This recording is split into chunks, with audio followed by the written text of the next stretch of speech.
우리의 삶의 주변을 보면 스마트폰이 발달되면서 온갖 정보들이 하루가 다르게 본물 터지듯이 쏟아져 나오고 있습니다. 특히 인터넷과 유튜브를 통해 홍수처럼 쏟아져 나오는 정보들을 보면 유용한 정보가 있는가 하면 가짜 뉴스를 비롯하여 별로 유용하지 못한 뿐만 아니라 오히려 악 영향을 끼치는 정보들이 우리 주변에 산더미같이 쌓이고 있습니다. 신앙생활 가운데서도 이와 비슷한 현상이 있습니다. 지금 우리는 설교 홍수 가운데 살고 있습니다. 텔레비전이나 라디오를 틀면 어느 때라도 설교를 들을 수 있습니다. 그뿐만 아니라 인터넷 및 스마트폰으로도 설교를 시청하고 들을 수 있습니다. 우리 교회 홈페이지에도 들어가면 우리가 과거에 예배드리면서 들었던 설교도 언제든지 들을 수 있습니다. 이렇게 설교 홍수 가운데 살고 있지만 설교를 들은 이후에 변화가 있는가라는 질문에 마치 홍수처럼 쏟아져 나오는 정보처럼 설교를 취급하는 경우가 있지 않나 우리는 생각해 볼 필요가 있습니다. 그 어느 때보다도 많은 설교를 들었음에도 불구하고 삶의 변화가 없는 이유는 무엇일까요? 신앙생활을 하는 우리가 예수님을 믿지 않는 사람들과 별 다를 바가 없는 이유는 무엇일까요? 그것은 하나님의 말씀을 듣고 그 말씀을 나의 삶에 적용하고 실천하지 않기 때문에 그렇습니다. 한 주간 주신 말씀을 가지고 그 말씀과 함께 씨름하고 그 말씀대로 살아가려고 몸부림칠 때 성령 하나님이 여러분과 함께 하시고 또 여러분의 삶의 변화가 일어나므로 여러분의 주변에 놀라운 일이 일어나고 놀라운 일이 일어남으로 말미암아 호기심이 생기고 호기심이 생김으로 말미암아 그들의 발걸음이 주의 전으로 인도되어야 되는데 우리가 그 말씀을 삶에 적용하거나 실천하지 않기 때문에 그래서 우리의 삶의 변화가 일어나지 않기 때문에 우리는 우리 주변 사람들에게 어떤 영향력을 끼치지 못하고 있는 것이 사실입니다. 베드로 사도는 설교를 통하여 성령 체험의 현상을 보고 술 취했다고 하는 사람들에게 성령 충만의 오해를 설명해 주기 위해서 성령 충만에 대해서 설명해 주고 있습니다. 그럼 성령 충만은 갑자기 이루어진 것이 아니라 요엘 선지자를 통해서 하나님께서 예언하신 대로 성령이 임하셨고 성령이 임함으로 말미암아 하나님의 자녀들은 예언을 하고 젊은이들은 환상을 보고 늙은이들은 꿈을 꾸게 되었다라고 설교를 하고 있습니다. 그뿐만 아니라 성령 충만의 주체인 예수님께서 인간의 모습으로 이 땅에 오셨고 저와 여러분의 모든 죄를 짊어지시고 십자가에 못 박혀 죽으신 다음에 3일 만에 사망 권세를 깨뜨리시고 이기시고 승리하시고 40일 동안 하나님의 나라에 대해서 말씀하신 이후에 장차 저와 여러분들이 가야 할 처소를 마련하고 보혜사 성령 하나님을 보내주시기 위해서 하늘로 승천하셨다고 또한 그 예수님께서 하나님의 우편 보좌에서 저와 여러분들을 위해서 중보기도 하고 계신다는 사실을 설교하고 있습니다. 하나님께서는 그 예수 그리스도를 우리의 주와 그리스도가 되게 하셨다라고 설교를 하고 있습니다. 베드로 사도의 강력한 설교를 들은 성도들에게 전에 없었던 놀라운 변화가 일어나고 있습니다. 만약에 여러분 가운데 설교를 듣는 것에 머무신다면 오늘 본문은 설교를 들은 이후에 어떻게 해야 할지를 잘 교훈하고 있습니다. 그럼 베드로 사도의 설교를 들은 이후에 성도들에게 어떤 변화가 일어났는지 살펴보면서 우리 모두에게 은혜와 도전의 시간이 되기를 주님의 이름으로 축복합니다. 첫 번째, 베드로 사도의 설교를 들은 이후의 변화는 스스로 자책하는 일들이 일어났습니다. 자책이라는 단어의 뜻을 국어 사전에서 살펴보니까 자신의 결함이나 잘못에 대하여 스스로 깊이 뉘우치고 자신을 책망하는 것이라고 기록되어 있습니다. 베드로 사도의 설교를 들은 어떤 이들은 스스로 자책하기 시작합니다. 오늘 본문 사도행전 2장 37절 말씀을 읽어보겠습니다. 시작. 그들이 이 말을 듣고 마음에 찔려 베드로와 다른 사도들에게 물어 이르되 형제들아 우리가 어찌할꼬 하거늘. 마음에 찔려라는 말은 찌르다, 찔러 관통하다라는 뜻을 가지고 있는데 베드로 사도께서 설교를 합니다. 설교를 할 때 어떤 내용을 설교했냐면 당신들이 예수를 십자가에 못 박혀 죽였습니다. 마치 창에 찔린 듯이 청중들이 자신들의 삶을 스스로 자책하고 반성하고 있습니다. 말씀은 스스로 자책하도록 하는 능력과 은혜가 있습니다.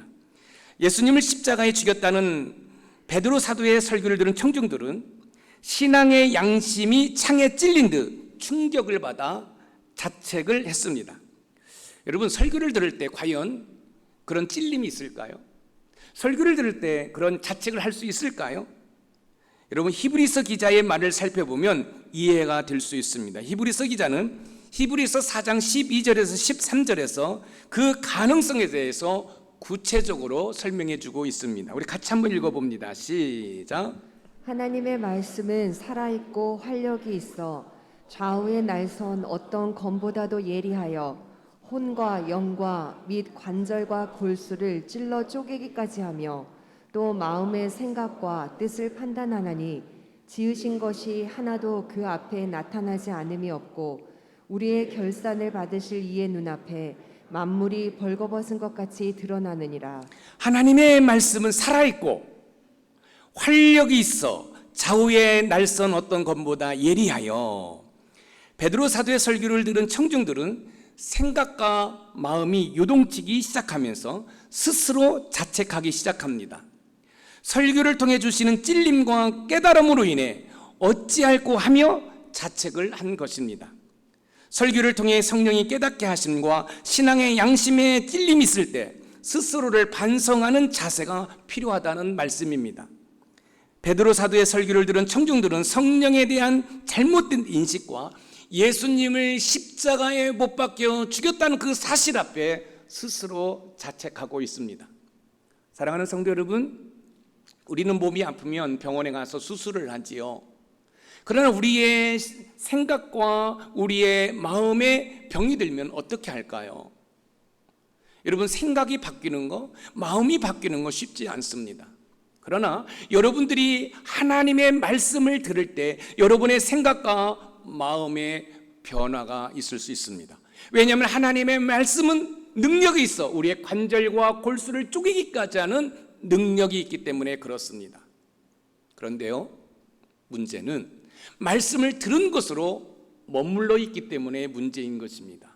여러분, 말씀을 듣고 그 말씀에 역사하시는 성령의 깨닫게 하심을 따라 스스로 자책하고 반성할 때 나의 삶의 변화가 일어나는데 그 말씀을 들은 것으로 끝나기 때문에 저 말씀은 내가 들어야 할 말씀이 아니라 내 옆에 있는 내 아내가 들어야 돼, 내 남편이 들어야 돼 라고 그 말씀을 흘려보내기 때문에 우리의 삶의 변화가 일어나지 않습니다.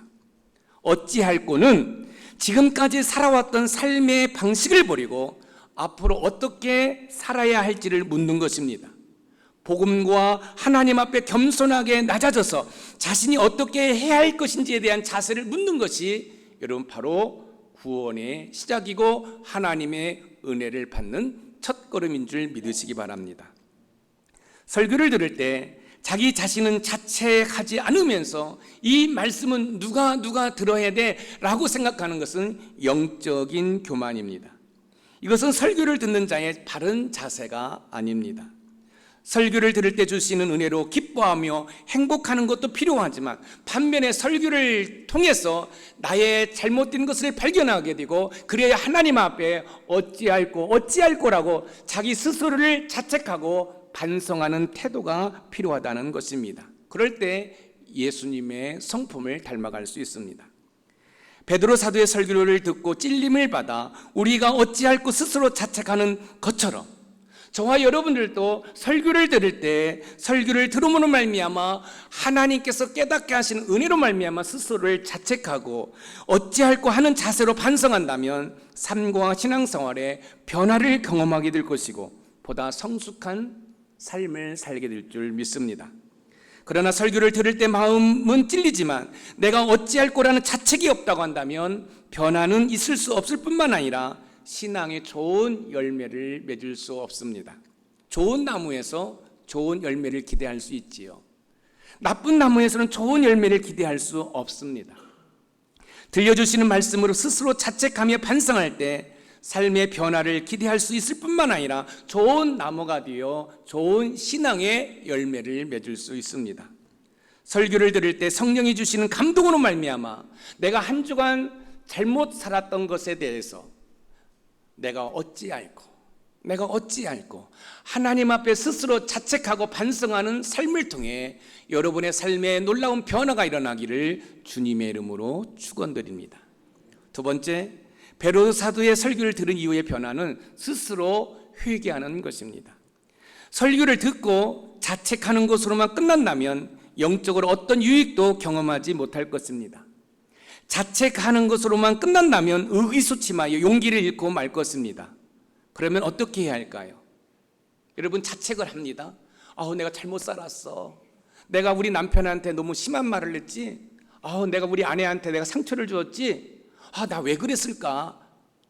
내가 자녀들한테 너무 학대를 했지. 여러분, 스스로 자책한 걸로 머물러나고 한다면 여러분, 거기에 영적인 어떤 변화를 여러분 가져올 수 없습니다. 자책을 했습니다. 그러면 한 발자국 더 나아가 하나님 앞에 회개해야 됩니다.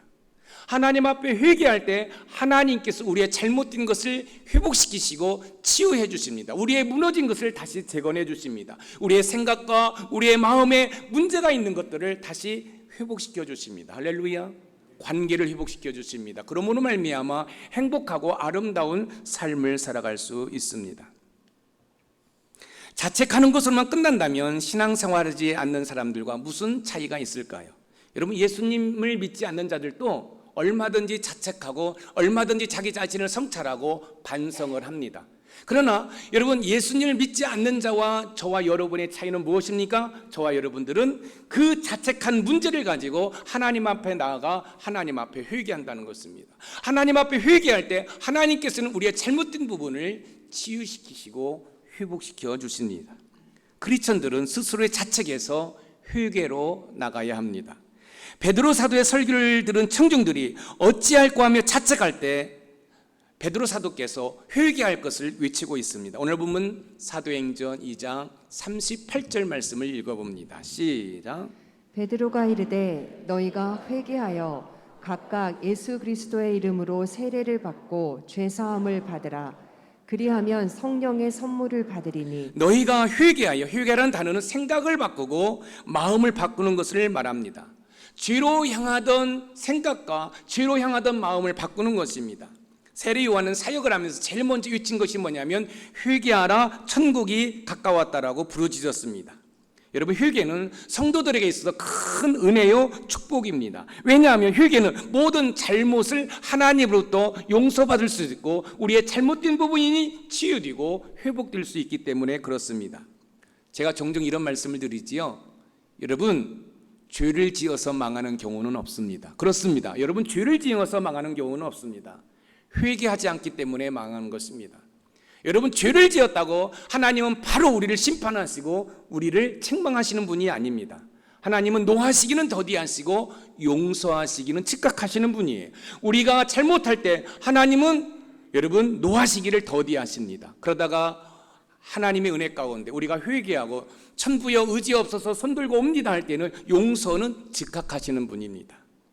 사랑하는 성도 여러분, 저와 여러분들이 하나님 앞에 회개할 수 있다는 것은 큰 은혜요 여러분 복입니다. 고린도 후서 7장 9절 말씀을 한번 읽어보겠습니다. 시작. 내가 지금 기뻐함은 너희로 근심하게 한 까닭이 아니요 도리어 너희가 근심함으로 회개함에 이른 까닭이라. 너희가 하나님의 뜻대로 근심하게 된 것은 우리에게서 아무 해도 받지 않게 하려 함이라. 너희가 근심함으로 회개함에 이른 까닭이라. 여러분, 베드로 사도가 자책하는 성도들을 향하여 회개할 것을 요구하면서 여러분 세 가지 사실을 언급하고 있습니다. 그것은 뭐냐면 세례와 죄사함과 성령의 선물을 받는 것입니다. 여러분, 회개함으로 말미암아 여러분 죄사함이 있고 여러분 세례가 있고 또 성령의 은사, 성령의 선물을 받는다는 거예요. 이 말씀을 바꾸어서 얘기하면 회개하지 아니하면 여러분 죄사함이 있을 수 없다는 거예요. 세례 받을 수 없다라는 거예요. 성령의 은사를 받을 수 없다는 것입니다. 여러분, 지금 많은 사람들이 베드로 사도의 설교를 듣고 있습니다.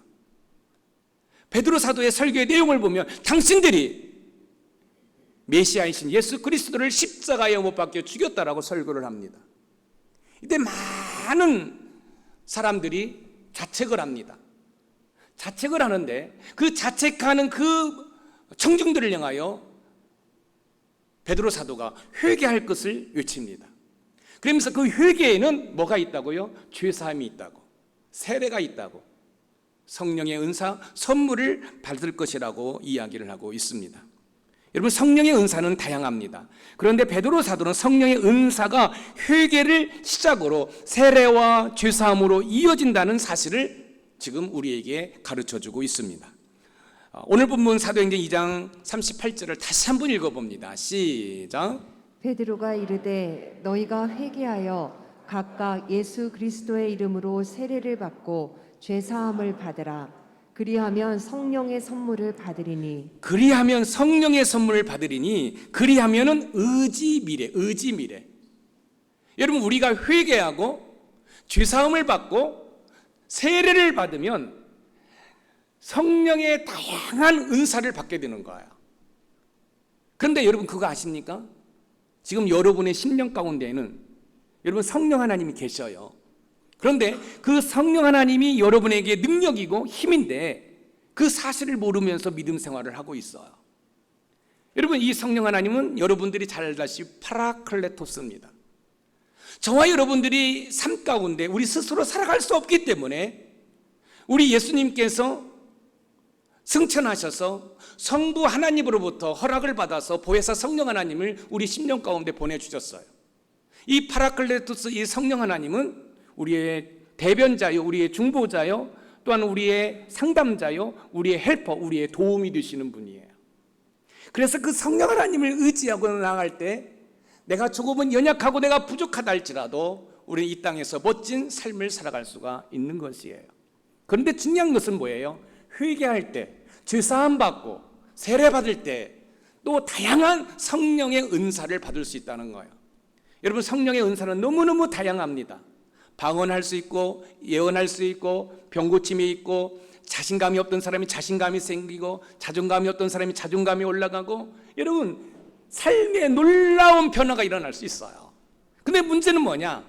회개하지 않기 때문에 죄사함이 없고 또 성령 세례를 받지 못하고, 그러다 보니까 성령의 은사를 누리지 못하는 것이에요. 회개한 후 예수님의 이름으로 세례를 받고 죄 사함을 받으면 성령의 은사, 곧 권능으로 이어져 증인된 삶을 살게 되는데, 사도행전 1장 8절에서 그 사실을 다시 한번 확인할 수 있습니다. 같이 한번 읽어봅니다. 시작. 오직 성령이 너희에게 임하시면 너희가 권능을 받고 예루살렘과 온 유대와 사마리아와 땅 끝까지 이르러 내 증인이 되리라 하시니라. 너희가 권능을 받고, 이 권능은 헬라어로 두나미스입니다.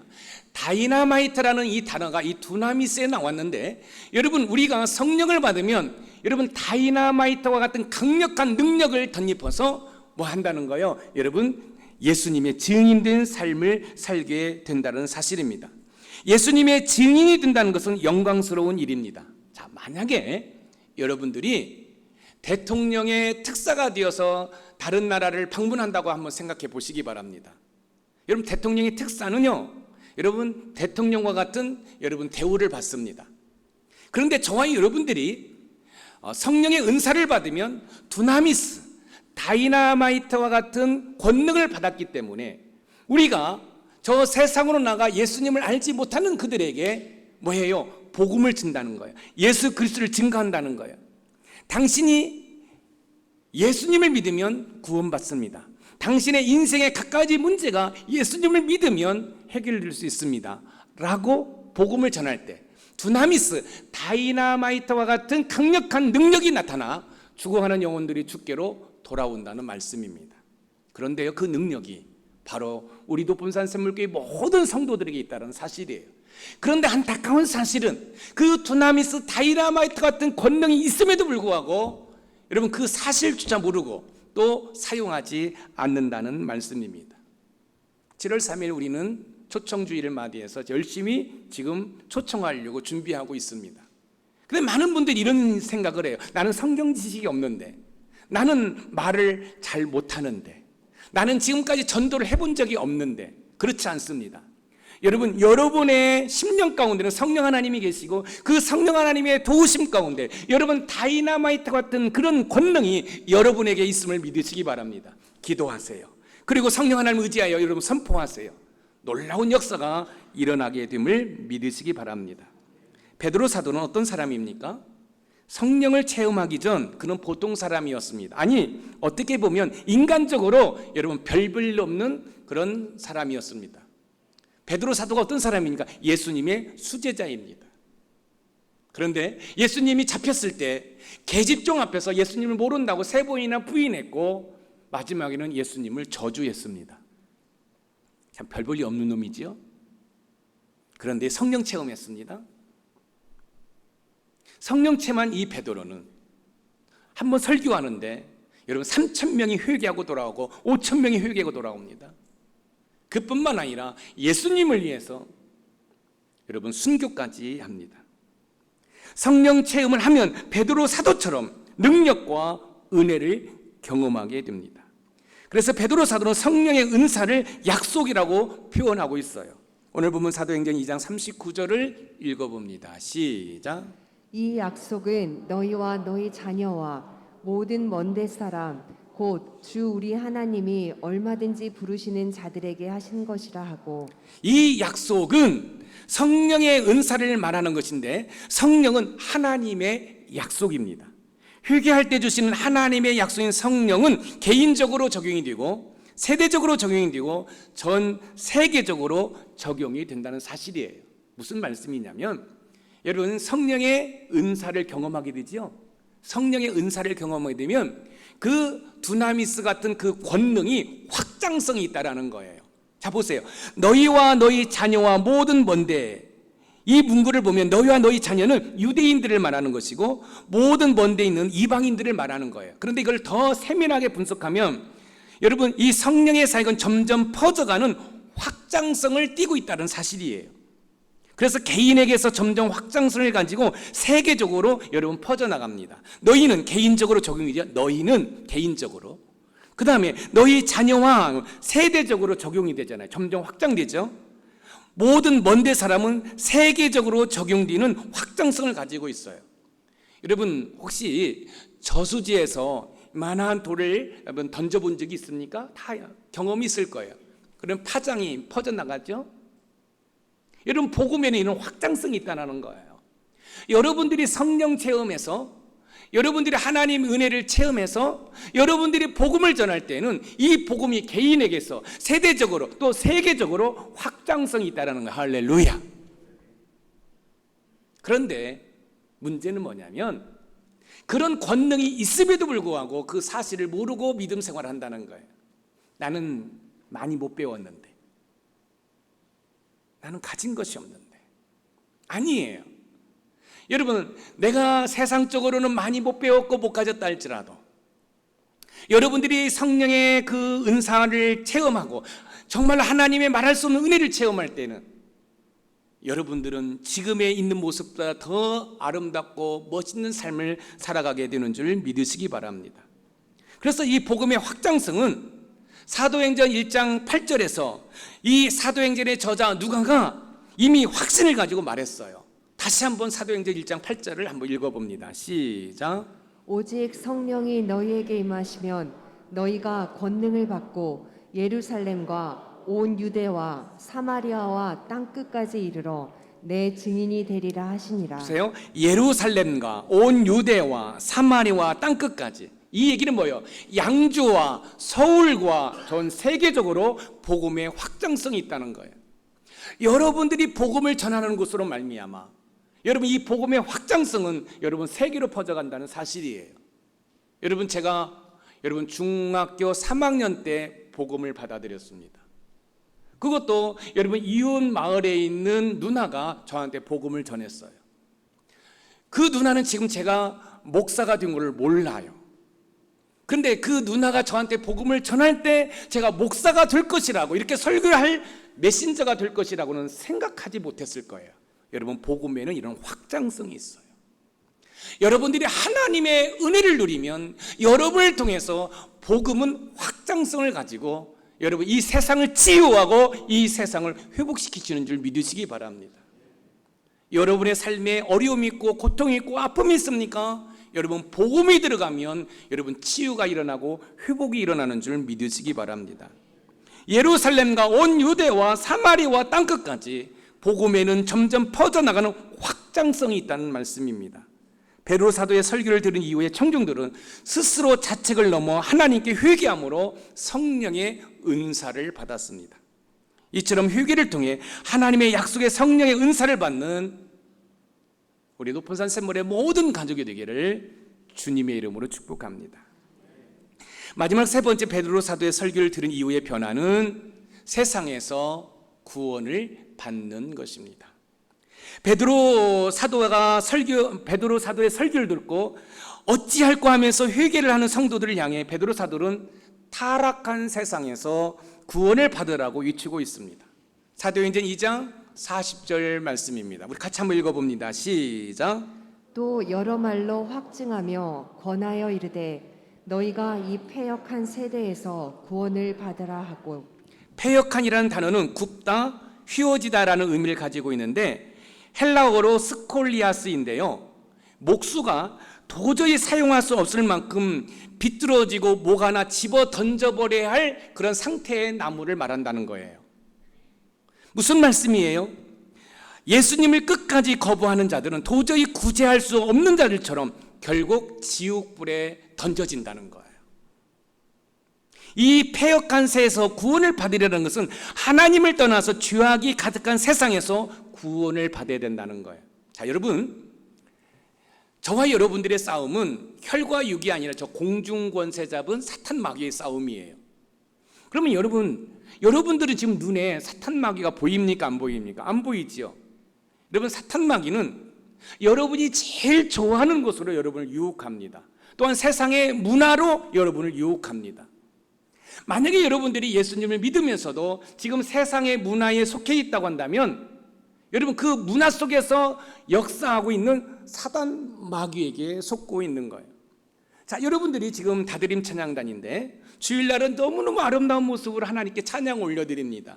근데 교회를 나가자마자 여러분 세상 노래를 부르고 있고 세상 노래에 심취해 있다고 한다면 여러분은 사단 마귀에게 속고 있는 거예요. 아니, 목사님, 세상 노래 부르고 세상 문화를 좀 즐긴다고 해서 무슨 사탄 마귀에게 우리가 넘어가고 있나요?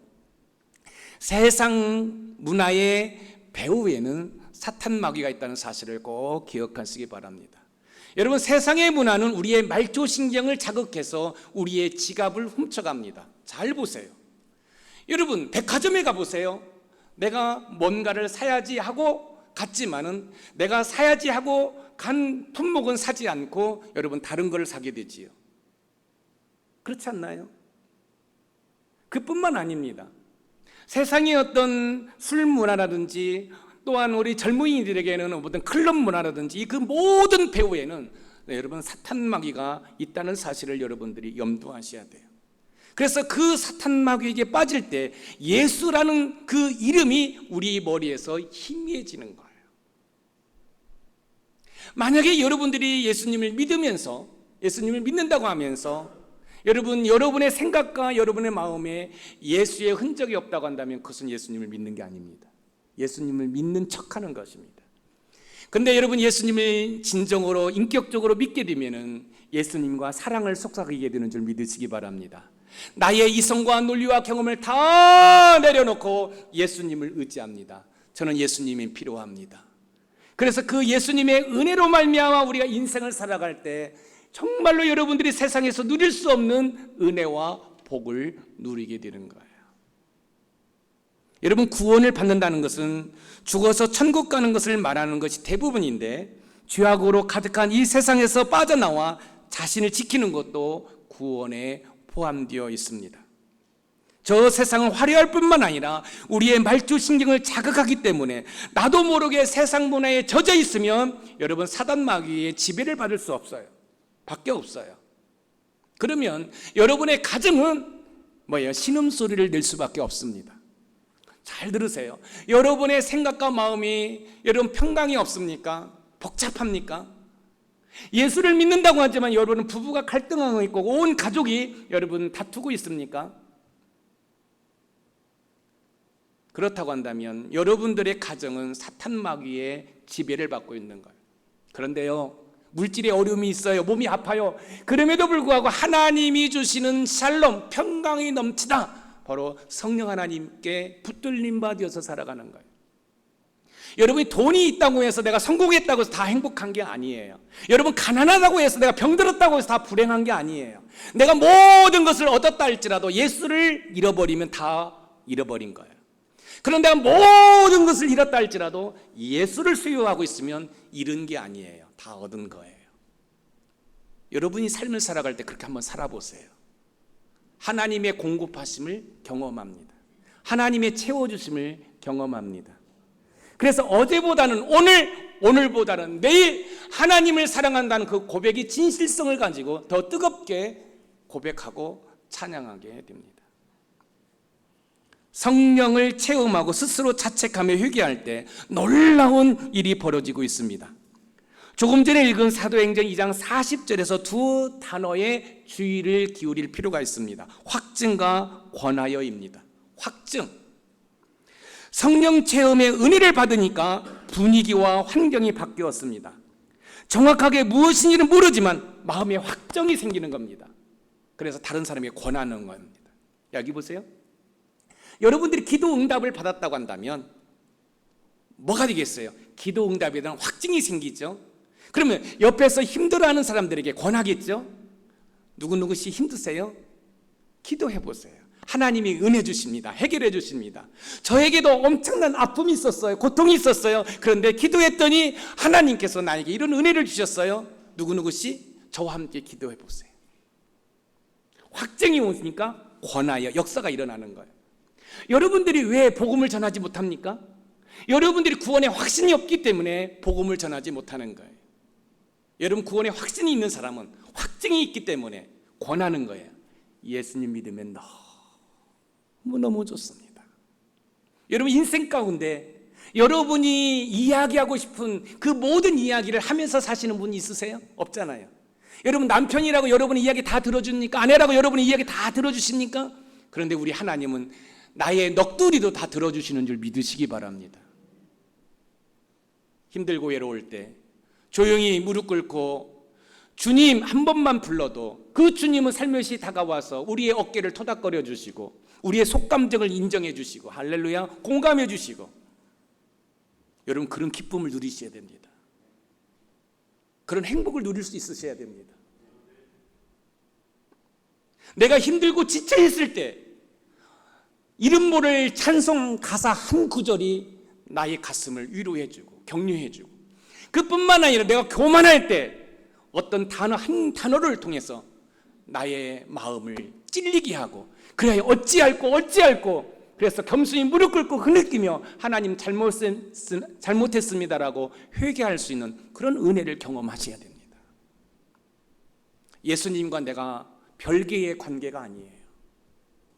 내가 힘들어할 때 내가 외로울 때 우리 주님은 항상 내 옆에 계셨어요. 할렐루야. 내가 행복하고 기뻐할 때도 우리 예수님은 항상 옆에 계셨어요. 사랑하는 성도 여러분, 확증과 권하여라는 이 단어를 기억하시기 바랍니다. 예수님의 사랑에 확증이 되는 은혜가 있기를 소망합니다. 예수님의 십자가의 사건이 여러분들의 확증이 되기를 원합니다. 그래서 저 세상에 나가서 권하십시오. 예수님 믿으면 너무너무 좋습니다. 어떻게 좋다고요? 너무너무 좋습니다. 할렐루야. 예수님을 믿으면 너무너무 행복합니다. 예수님 믿으면 나의 마음이 평강해집니다. 할렐루야. 교회에는 기적이 있고 간증이 있고 훈련이 있어야 합니다. 그래야 확증하게 되고 서로 권하는 건강한 신앙의 공동체가 될 수 있습니다. 우리는 지금 금요일 날마다 자발적 금식합니다. 그리고 금요 성령 집회에 참여합니다. 지난주 금요일 날은 여러분 자발적 금식을 처음 하고 여러분 우리가 금요 성령 집회를 드렸는데요. 찬송이 달라졌습니다. 여러분, 우리 성도들이 손을 들고 찬양합니다. 할렐루야. 예, 손을 들고 찬양하다가 이제 이 복도로 나와서 무릎 꿇고 찬양하고, 무릎 꿇고 하나님 앞에 눈물로 회개하며 그렇게 찬양하고 기뻐하는 그런 성령의 역사가 나타나는 그런 예배가 될 줄 믿습니다. 베드로 사도가 성령의 권능을 힘입어 복음을 선포한 결과 어떤 일이 벌어졌습니까? 스스로 자책하고 회개할 때 어떤 일이 일어난 줄 아십니까? 그 사실 한번 사도행전 2장 41절에서 확인해 보겠습니다. 시작. 그 말을 받은 사람들은 세례를 받음에 이날에 신도의 수가 3,000이나 더하더라. 120명의 성도에서 한순간에 3,000명이 믿게 되었습니다. 어떻게 가능할까요? 설교를 들은 이후에 스스로 자책하며 회개할 때 그런 놀라운 구원이 일어난 것입니다. 단 한 번의 설교로 3,000명이, 단 한 번의 설교로 5,000명이 회개하고 돌아옵니다. 여러분, 설교를 들으면서 내가 하나님의 뜻대로 살지 못한 것에 대해서 여러분, 내가 스스로 자책할 뿐만 아니라 하나님 앞에 회개할 때, 그래서 죄사함 받고 세례 받고 그러면 성령의 은사를 받고, 성령의 은사를 받으면 나의 삶에 변화가 일어나고 기적이 일어나고, 그래서 우울했던 삶이 슬픔과 고통으로 가득 찼던 삶이 기쁨과 감사함으로 바뀌는 역사가 일어날 줄 믿습니다. 설교를 듣는 것으로 끝나면 아무런 변화도 없습니다. 그러나 설교를 듣고 스스로 자책하며 회개할 때 놀라운 구원의 역사와 삶의 변화가 일어납니다. 여러분, 성령 체험에서 여러분의 남편이 당신 변했어? 달라졌어? 여러분 아내가 여러분을 긍정적으로 변했다라고, 그래서 적지 아니하는 놀람이 일어나기를 소망합니다. 그 놀람이 뭐예요? 호기심으로 바뀌어지고, 그 호기심으로 인해서 여러분의 주변 사람들이 다 주께로 나오는 은혜가 있기를 소망합니다. 우리 교회가 부흥을 갈망할 때 꼭 기억해야 할 것은 스스로 자책하며 회개할 때 성령 충만하게 되고, 그로 인하여 나의 삶에 변화가 일어난다. 여러분, 삶의 변화가 일어나요. 여기 변화는 체인지가 아닙니다. 트랜스포메이션입니다. 전인격적인 변화입니다. 여러분, 변할 수 있습니다. 사람 변하기 쉽지 않습니다. 그러나 성령 체험하면 변합니다.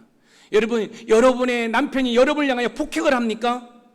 여러분, 그 남편을 위해서 눈물 뿌려 금식하시고 기도해 보세요. 그럼 그 하나님이 그 남편의 그 폭력성을 여러분 변화시킬 줄 믿습니다.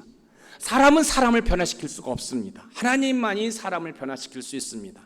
여러분의 자녀가 믿음 생활하지 않습니까? 그렇다고 한다면 이번 한 주간 동안 아침 금식하며 기도해 보십시오. 하나님이 기뻐하시는 금식은 흉악한 결박을 끊어버립니다. 놀라운 역사가 나타납니다. 성령 충만함으로 말미암아 여러분의 삶에 변화가 일어남으로 말미암아 여러분의 가정 공동체, 여러분의 일터 공동체, 여러분의 신앙의 공동체가 성령 충만함으로 하나님의 기적을 체험하는 은혜가 있기를 소망합니다. 그래서 여러분의 주변에 적지 않은 놀람이 일어나는 거죠. 놀람이 놀람으로 끝나는 것이 아니라 호기심으로 바뀌는 거죠. 그럼 여러분이 교회 가자고 말을 안 해도 여러분들을 다 따라 나오게 될 줄 믿습니다.